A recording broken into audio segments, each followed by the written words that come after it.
मु आ बो काकरा पिठार पार्ट 1 शेयर करिछु चेक करिवे। एटी 1 किलो सुजी को स्लाइड भाजी दउछु। तापरे 2 लीटर अधा पानी सेथिरे चीनी 400 ग्राम और किछि लूण ऐड करी फुटेबा जाए छाड़ी देबे। तापरे हमर भजा सुजी को ऐड करिवे। तापरे 250 ग्राम कुटा चाउल चूना को ऐड करी नेबे बा गुंड चाउल चूना।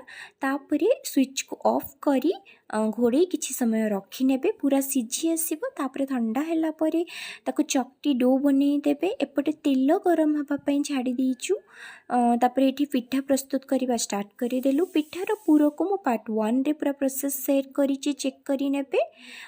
एठी आपण देखि नियंतु पिठाटा किपरि तयारी हेउछि। सेपटे हमर तेलटा गरम हे आसीबणी। एबे पिठा हे गला तेल रे पकई ताको छाणी नबा। एठी देखंतु हमर पिठाटा रेडी हे गला। भलो लागिथिले लाइक शेयर और सब्सक्राइब करिवे।